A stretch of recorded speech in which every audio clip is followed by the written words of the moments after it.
Assalamu alaikum students. Welcome to your first online ECA1 lab demonstration. जैसा कि आपको screen पर नज़र आ रहा है, today's agenda is to perform experiment number 6, which constitutes nodal analysis. इससे पहले आप I hope mesh analysis तक already perform कर चुके हैं in your lab. और आज आप nodal analysis को, जो कि थोड़ा सा different method है compared to mesh analysis, objective same है। ऑब्जेक्टिव यहाँ पर जो मैंने फर्स्ट 2 पॉइंट्स लिखे हैं इसके अंदर मेंशन्ड है कि basically it helps to determine unknown quantities in any circuit. Depend करता है कि आपको कौन सी क्वांटिटी फाइंड आउट करनी है। जो क्वांटिटीज़ गिवन होंगी उसके ऑपोजिट आप अननोन क्वांटिटी फाइंड आउट कर सकते हैं। तो नोडल एनालिसिस का ऑब्जेक्टिव सेम है with like mesh analysis, but इसकी टेक्निक थोड़ी सी डिफरेंट है। और हम सर्किट्स, ऐसे सर्किट्स जिसके अंदर नंबर ऑफ meshes ज़्यादा इन्वॉल्व हों और नंबर ऑफ नोड्स कम हों, तो हम प्रेफर करते हैं कि हम उसके अंदर mesh एनालिसिस की बजाय नोडल एनालिसिस इम्प्लीमेंट करें। रीज़न बीइंग कि नोडल एनालिसिस अगर आप यूज़ करेंगे उसके अंदर, तो उसकी सिंप्लिफिकेशन या उसका जो एवेल्यूएशन है वो सिंप्लीफाई हो जाएगी compare to mesh analysis. So it depends on situation to situation, vary करती है आपकी आपकी एनालिसिस के ऊपर कि आपको मैश एनालिसिस रिक्वायर्ड है, नोडल एनालिसिस रिक्वायर्ड है, या कोई भी और टेक्निक, सुपर नोड या एनी अदर टेक्निक जो भी आप पढ़ेंगे अपनी थ्योरी में और लैब के अंदर। तो आप डिपेंड करता है कि आपकी प्रॉब्लम किस तरह की है। तो हम देखते हैं कि पॉइंट नंबर 2 मैं ऑलरेडी आपको बता चुकी हूँ कि ऐसे सर्किट्स जिसके अंदर नंबर ऑफ नोड्स, जिसकी अननोन वोल्टेजेस जो हैं वो नंबर ऑफ नोड्स कम हो, तो then compare to your meshes, then हम नोडल एनालिसिस को प्रेफर करते हैं। तो स्टेप्स इसके अंदर क्या इन्वॉल्व हैं? सबसे पहले आपने क्या करना है कि जो भी आपको सर्किट गिवन है उसके अंदर हम आइडेंटिफाई करते हैं कि टोटल नंबर ऑफ नोड्स कितने हैं। जब हमने वो आइडेंटिफाई कर लिए तो हम उसके बाद देखते हैं कि जो उसके अंदर एसेंशियल या प्रिंसिपल नोड्स हैं वो कौन से हैं। जब हमने वो आइडेंटिफाई कर लिए तो उसके बाद हम देखेंगे कि वो नोड्स जिनकी अननोन वोल्टेजेस हैं जो हमने आइडेंटिफाई किए थे पार्ट बी में, उसको हम कोई ना कोई नाम दे देंगे ताकि हम जब इक्वेशंस बनाएं उनकी तो हमें याद रहे और हमें पता हो कि हमने इस नोड के लिए ये इक्वेशन बनाई थी। एंड आफ्टर दैट जब हमने नोड्स जब आइडेंटिफाई कर लिए थे तो एसेंशियल नोड्स के बाद हम एक रेफरेंस नोड भी उसमें आइडेंटिफाई करेंगे। रेफरेंस नोड बेसिकली वो नोड है जिसके अकॉर्डिंग, जिसके रेफरेंस से आप इक्वेशंस बना रहे हैं। तो आम तौर पर जो कॉमन प्रैक्टिस है वो ये है कि रेफरेंस नोड जो कि ग्राउंड नोड के करीब तरीन नोड होता है उसको हम रेफरेंस नोड बोल देते हैं, जहाँ पर ऑब्वियसली 0 वोल्ट ही होगा। सो voltages of all other essential nodes with unknown voltages are assigned relative to this reference node. तो आफ्टर दैट जब हमने रेफरेंस नोड बना लिया, आइडेंटिफाई कर लिया, तो हमने अब सिर्फ इक्वेशंस बनानी है। इक्वेशंस बनाने के लिए हम KCL यूज़ करेंगे। और मैश एनालिसिस के अंदर आपको पता है कि आपने KVL यूज़ किया था इक्वेशंस बनाने के लिए, तो नोडल एनालिसिस में हम KCL यूज़ करेंगे। और लास्ट में हम क्या करेंगे कि हमने जब जितनी भी करंट्स हैं जो भी हमने आइडेंटिफाई किए एक नोड के अंदर आ रहे हैं या वो लीव कर रहे हैं उस नोड में से, तो उनके अकॉर्डिंग हमारी इक्वेशंस जो हैं वो इन टर्म्स ऑफ वोल्टेजेस और रेजिस्टेंस किस तरह बनती हैं। तो हम एग्जांपल में इसको देखते हैं तो आपको बेहतर समझ में आ जाएगा कि ये किस तरह होगा। मैंने एक सर्किट बनाया हुआ है, यही सर्किट आपको आज सॉल्व करना है। तो सिंस आप देख सकते हैं कि ये सर्किट बहुत सिमिलर है जो आपने मैश एनालिसिस में यूज़ किया था, सो आपको ये डिटरमिन करने की ज़रूरत नहीं है कि इस सर्किट के लिए मैश एनालिसिस ज़्यादा बेहतर है या नोडल एनालिसिस ज़्यादा बेहतर है, क्योंकि नंबर ऑफ़ मैशेस और नंबर ऑफ़ नोड्स तकरीबन सिमिलर ही हैं, तो इसके अंदर हमें सिर्फ और सिर्फ ये देखना है कि mesh analysis nodal analysis actually operate किस तरह करेगा। हम देखते हैं इसकी ऑपरेटिंग टेक्निक अब किस तरह की है। सबसे पहला पॉइंट ये था कि हमने नंबर ऑफ़ नोड्स आइडेंटिफाई करना है। तो यहाँ हमें कुछ नोड्स नज़र आ रहे हैं। नोड्स एक्चुअली क्या है, जिस तरह हम KCL की डेफिनेशन में देखते हैं कि नंबर ऑफ करंट्स या the amount of current entering in a node should be equal to the amount of current leaving that node. So actually node एक जंक्शन पॉइंट है जहाँ पर एक सर्किट की डिफरेंट ब्रांचेस कनेक्टेड है और जहाँ पर करंट जो है वो कंबाइन भी हो रहा है और डिवाइड भी हो रहा है। तो यहाँ पर हमें सिमिलर प्रॉपर्टीज़ की कुछ जंक्शंस नज़र आ रहे हैं। एक जंक्शन ये है, एक जंक्शन ये है, एक ये है, एक ये है। ये हमारे नोड्स हो गए। अब हम रेफरेंस नोड सबसे पहले आइडेंटिफाई कर लेते हैं। हमने नोड्स तो आइडेंटिफाई कर लिए, अभी हम एसेंशियल नोड्स की तरफ बाद में आते हैं। हमारे लिए अभी फ़िलहाल आसान है कि हम रेफरेंस नोड आइडेंटिफाई कर लें। तो रेफरेंस नोड एक ही नज़र आ रहा है जो कि ग्राउंड के साथ लगा हुआ है। इसको हम रेफरेंस नोड बोल देते हैं, जिसकी वैल्यू है 0 वोल्ट्स, राइट। उसके बाद हम देखते हैं कि ऐसे कौन से एसेंशियल नोड्स हैं जिनकी वैल्यूज़ अननोन है। Vs की वैल्यू आपको गिवन होगी सर्किट के अंदर, ये मैं आपको पहले से प्रोवाइड कर दूंगी कि आपने Vs की क्या वैल्यू लेनी है, क्योंकि हमने ये बैटरी सप्लाई एक लगानी है, फिक्स्ड सप्लाई DC। तो ये वैल्यू जो है ऑलरेडी आपको नोन होगी तभी आप ये सर्किट जोड़ सकेंगे। सो दिस मीन्स कि ये वैल्यू जो है, ये फर्स्ट वाला नोड, ये अननोन नहीं है। यहाँ पर V की वैल्यू Vs ही है, जो कि मैं जो भी आपको लेट सपोज मैं अगर आपको 5 वोल्ट्स दे देती हूँ तो ये 5 वोल्ट्स ही हो जाएगी, राइट। अब सेकंड नोड है और ये थर्ड नोड, ये दोनों ऐसे नोड्स हैं जिनकी वैल्यूज अननोन है। सो हम इनको अपनी मर्जी से नाम दे देते हैं। इसका नाम मैं VA रख देती हूँ और इसका नाम मैं VB रख देती हूँ, राइट। अब हमने नोड्स आइडेंटिफाई भी कर लिए और उनको हमने नाम भी दे दिए। अब तीसरी क्या चीज़ है कि हम एक अजम्पशन करते हैं। अजम्पशन ये है दैट हमने ये अज्यूम करना है कि all currents are leaving the node. So इसका मतलब क्या हुआ कि अगर हमारे पास दो अननोन वोल्टेजेस हैं VA और VB, तो हमारे पास इक्वेशंस भी दो ही बनेंगी। KCL को यूज़ करते हुए हम इक्वेशंस बनाएंगे।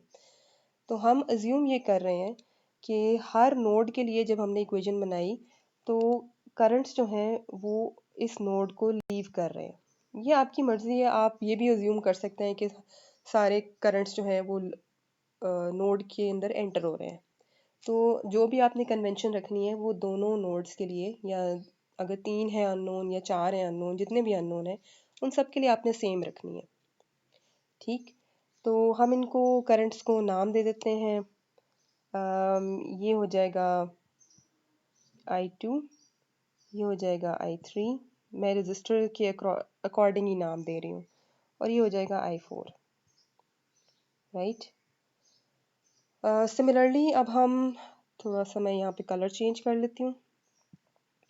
अगर हम VB के लिए अज्यूम करते हैं, VB के लिए भी अजम्पशन सेम रहेगी। अब अजम्पशन हम चेंज नहीं कर रहे, हम ये अज्यूम कर रहे हैं कि सारे करंट्स जो हैं वो इस नोड को लीव कर रहे हैं। तो इन सब की डायरेक्शंस कुछ इस तरह से होंगी और इनको भी हम नाम दे देते हैं अपनी मर्ज़ी से। इसको हम I1 कह देते हैं क्योंकि ये R1 में से गुज़र रहा है। ये जो करंट है ये एक्चुअली I4 ही है, लेकिन डायरेक्शन फ़र्क है तो हम इसको एक कॉम्प्लीमेंट्री नाम दे देते हैं। और ये करंट जो है दिस इज़ I5, राइट। तो अब हम नेक्स्ट स्टेप देखते हैं कि अब हमने इक्वेशंस बनानी है। पहले हम इक्वेशन बनाते हैं नोड A के लिए।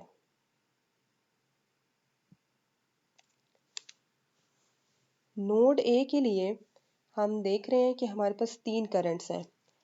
अब आपको केसीएल का रूल ऑलरेडी पता है। केसीएल का रूल ये कहता है कि एक नोड है, उसके अंदर अगर I1, I2 और I1 और I2 एंटर हो रहा है और I3 लीव हो रहा है, तो केसीएल ये कहता है कि I1 plus I2 should be equal to I3, right. लेकिन यहाँ पर हमारी अजम्पशन कुछ डिफरेंट है। हमारी अजम्पशन ये कह रही है कि ये सारे के सारे करंट्स जो हैं वो एक्चुअली लीव कर रहे हैं, सॉरी एंटर, हाँ जी लीव कर रहे हैं, एंटर कोई भी नहीं हो रहा। तो अब अगर लीव नहीं हो रहा, एंटर कोई भी नहीं हो रहा, तो इसका मतलब कि हमारी इक्वेशन क्या बनेगी कि I1 plus I2 plus I3 this is equal to 0। क्योंकि अगर कुछ भी एंटर नहीं हो रहा, तो इसका मतलब कि हमारे पास जो एंटरिंग का जो कंपोनेंट था वो 0 हो गया। तो अब हम नोड ए को सिमिलर यही कॉन्सेप्ट हम देखते हुए नोड ए की इक्वेशन बनाते हैं। नोड ए की इक्वेशन ये बनेगी I1 नहीं है, I2 plus I3 plus I4 this is equal to 0।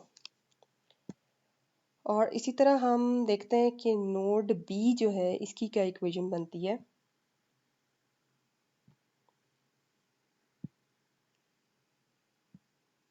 Node B के लिए जो हमारे पास करंट्स की वैल्यूज़ हैं, करंट्स के नाम हैं, वो I1 है, I4 डैश है और I5 है। तो इसके लिए भी हम यहाँ पर लिख लेते हैं पहले ही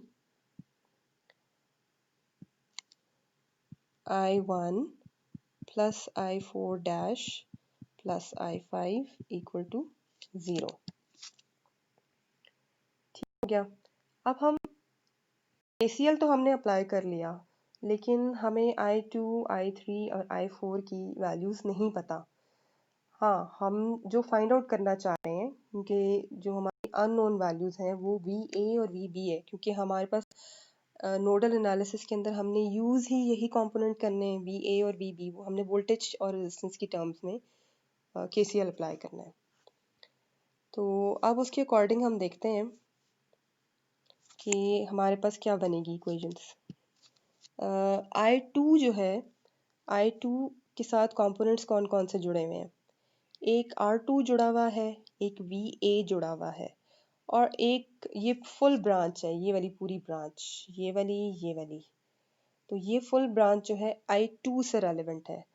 तो I2 के अंदर हम क्या अज्यूम कर रहे हैं कि हमारे पास एक नोड है VA, दूसरा नोड है VS और दरमियान में एक कंपोनेंट है R2।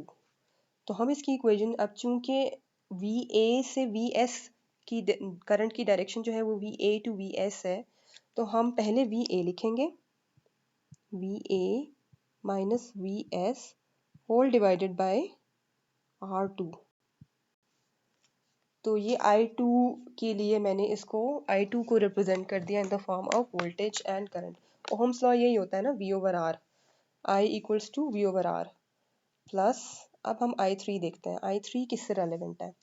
I3 के अंदर VA नोड है, एक V रेफरेंस नोड है और एक कंपोनेंट है R3।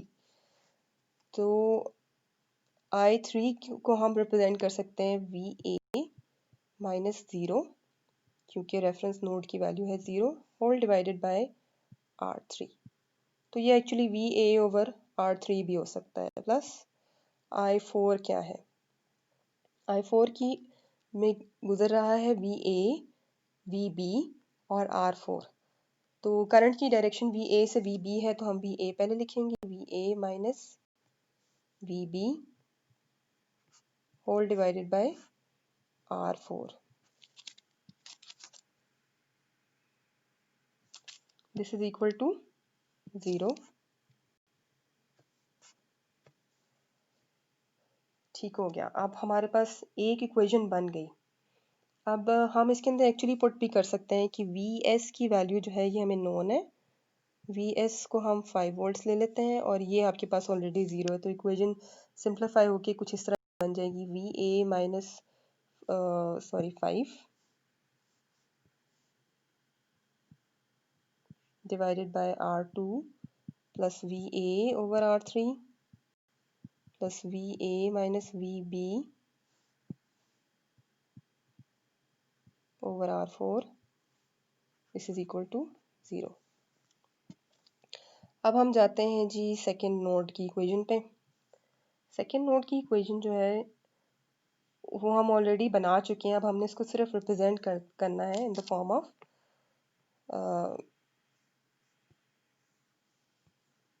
Voltages and resistances. तो हम अपना जो सर्किट है इसको सामने रखते हैं और इसको देखते हुए हम इसको रिप्रेजेंट करेंगे इन the form of voltages and resistance. तो सर्किट कुछ इस तरह का है। तो हम I1 से रेलेवेंट क्या है, I1 से रेलेवेंट है VB और VS और R1। VB ये वाली ब्रांच है। तो I1 से रेलेवेंट है VB। अब डायरेक्शन है करंट की VB से VS, तो हम VB पहले लिखेंगे minus VS whole divided by R1 plus I4 dash की अब सिर्फ डायरेक्शन बदल गई है, एक्चुअली इसकी वैल्यू सेम है। तो हम VB पहले लिखेंगे, पहले हमने VA पहले लिखा था, VB minus VA whole divided by R4 plus I5 क्या है, VB minus 0 whole divided by R5 this is equal to 0। अब हमने एक ये इक्वेशन भी बना ली, इसको भी हम सिंप्लीफाई कर लेते हैं।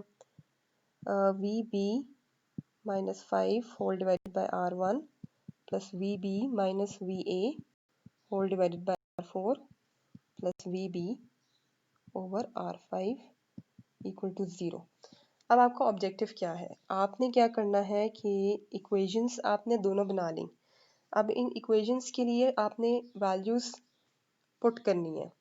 एक तरीका तो ये है कि आपका जो कन्वेंशनल मेथड है जो आप थ्योरी में करते रहे हैं, कि आपको मैं अगर रेजिस्टेंसेस की वैल्यूज़ दे दूं तो आप VA और VB की वैल्यूज़ कैलकुलेट कर लेंगे। वो आपने करना है नो डाउट।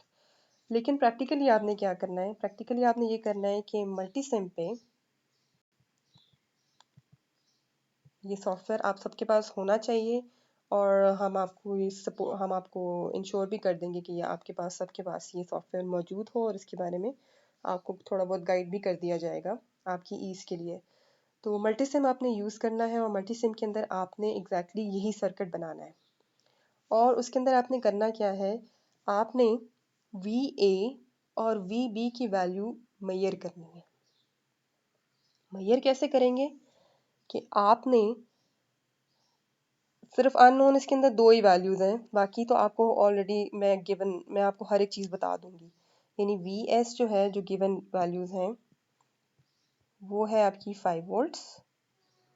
R1 की वैल्यू आप ले लें 1 किलो ओहम, R2 की वैल्यू आप ले लें 10 किलो ओहम्स, R3 की वैल्यू आप ले लें 3 किलो ओहम्स एंड R4 की 1 किलो ओहम्स और R5 की भी 1 किलो ओहम्स ले लें। ठीक है, तो आपने ये वैल्यूज़ लेनी है। और अब आपको पता है कि आपके पास जब नोन वैल्यूज़ मौजूद हैं, ये डाटा आपको ऑलरेडी मैंने दे दिया है, तो अब आपने इस डाटा को लेकर आपने इन इक्वेशंस को प्रूव करना है। अब इन इक्वेशंस के अंदर R1 भी आपको पता है, VS भी पता है, R4 भी पता है, R5 R1 और R2 R3 भी आपको पता है। तो जब आपको ये सारी वैल्यूज़ पता है तो अननोन क्या रह गई, VB और VA। तो उसको आपने मेजर करना है। तो आप VA को कैसे मेजर करेंगे, आपने मल्टीसिम में वोल्ट मीटर लेना है और वोल्ट मीटर को आपने लगाना है VA और रेफरेंस नोड के दरमियान। यानी आप यहाँ पर वोल्ट मीटर लगाएंगे। थोड़ा सा क्लियर अगर बन जाए तो ये बेहतर है।